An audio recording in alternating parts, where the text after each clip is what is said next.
Raak ek soms moedeloos? Ja, beslis.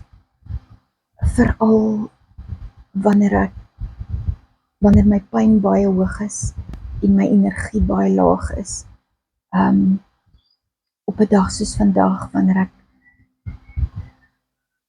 ekskuus, net 'n reminder, wanneer ek in die oggend bietjie gestap het op my elliptical en bietjie aan die gang was en dan skielik hier by nou, dan voel dit of iemand die proppie van jou tjoepie uitgetrek het en asof jy stadig gaan afblaas, of al die energie uit jou lyf uitloop.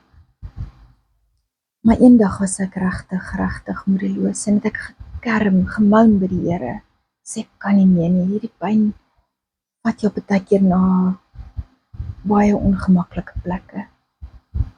En duidelik in my gees hoor ek hoe die Here sê, sit Jolostien aan op jou foon. En daar het ek Jolostien begin luister. En daar het ek begin om elke moontlike tydjie wat ek oop het, of ek kos maak of stort, of ek aantrek of make-up in die oggend, my oë oop gaan, die eerste ding sit ek Jolostien aan. Dit kan enige iemand vir jou wees, wat die lewende woord in jou sal spreek. En eintlik het ons so baie tyd deur die dag, as jy ry ergens heen, of in plaas van om die nuus te luister iets positiefs, luister iets wat jou gaan lig, wat gaan deponeer in jou lewe, wat wanneer dit taaf is, soos nou, wanneer die pyn hoog is, of jou energie min is, of die deurbraak nie gebeur nie, dis dan wanneer dit, wat gedeponeer is in jou, wanneer dit uitkom, dis dan wanneer jy op dit kan terugval, of wanneer ek net voel, soos nou,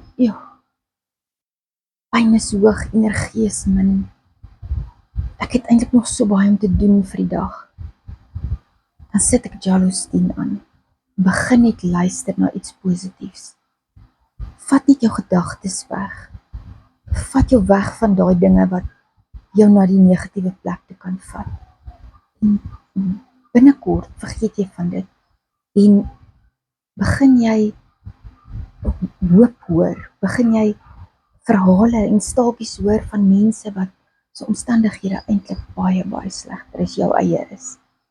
So, wanneer jy moedeloos raak, doen iets wat jy weet positiewe insette in jou lewe gaan gee. Maak dit 'n gewoonte,